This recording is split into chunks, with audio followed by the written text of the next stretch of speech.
Haley Davidson's been playing golf for 15 years, ever since she was 13. She's passionate about it and good at it. Good enough to go pro. I've just been drawn to it forever, and I absolutely love it. Haley's dream is to play the LPGA Tour and compete with the best. The Kissimmee resident may be on her way. Haley Davidson. Haley just earned her first victory on a ladies' mini tour. She's believed to be the first transgender woman to win a professional golf tournament. You know, obviously nothing's a definite. It gives me just so much hope. As she works on her game, Haley's talking with the LPGA about eligibility. The tour does not require its athletes to be female at birth. Oh boy, here we go again. Welcome back to the channel. Ladies and gentlemen, it's your boy JD. I hope you're all doing well. I hope you're all having a great day. In this video, as you can see, we're going to be talking about the issue that is still affecting women's sports. Yeah, it's January 2024 and we already have a male identifying as a woman going into a women's golf tournament, winning and apparently placing #1 on the Women's Pro Tour. What? The madness just continues, doesn't it? Now, before I carry on with this one, if you could, make sure to leave a like rating as it really helps out the video. If you're new, hit that subscribe button, turn on bell notifications so you never miss a video, comment on this video, share this video, and let's just lose a few brain cells together.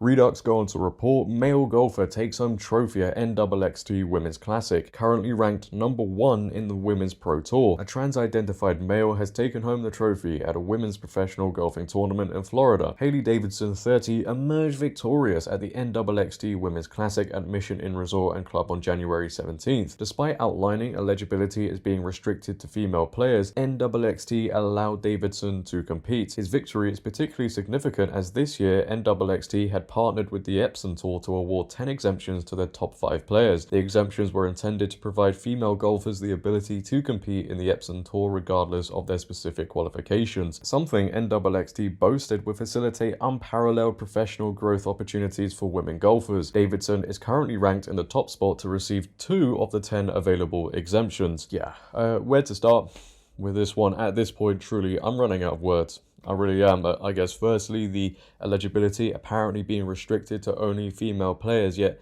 this organization allowed this individual to compete. So what I'm going to assume here is, and I know we're not allowed to assume, but I'm going to assume we have another organization, just like many others, being captured by woke activists and people with no backbone. This organization have now shown everybody they're okay with a male going into a women's competition, lying, cheating, stealing. Shout out to Eddie Guerrero. Any wrestling fans watching right now would have caught that reference. Maybe just using that in this situation is actually a bit disrespectful to Eddie Guerrero, but it just further proves as well people involved do not care about the sport, the integrity of it, the women involved, truth, reality, common sense, fairness, all of these things that once upheld our society, and now we have these woke agendas trying to tear those down, dismantle them, and at the core of some of these agendas is reaffirming and validating how somebody feels, and everybody must go along with it. Everybody must clap along. It's insane. Davidson, who is originally from Scotland, last competed as a male in 2015 before declaring a transgender identity. Since then, he has become a vocal advocate for trans-identified males in women's sports. Wow, that's something brave of you. Writing for Athlete Ally in 2021, Davidson described himself as the world's first transgender woman to win a professional golf tournament, which I have now done multiple times. He explains that he first began to believe he was a woman at age 14, but suppressed his true self until he was an adult, at which point he began experiencing severe anger issues. I tried playing golf professionally as a male prior to coming out, but I was such a head case it was not only affecting me but the other players around me, he writes. I was at a crossroads at this point, since I thought I had to choose between playing golf for a living and hiding who I was forever, or finally being happy as my authentic self and potentially never playing golf again. While I did not play nor touch a club at all for over 2 years due to all that came with coming out of the closet, I was finally able to get back into playing when I was lucky to land a job at Golf Now. This got me back into playing for fun, and for once I was playing without anger or this mental time bomb waiting to explode. That right there, you know, would probably emotionally guilt trip the average person. They would see that and maybe think, oh no, that is such a terrible thing.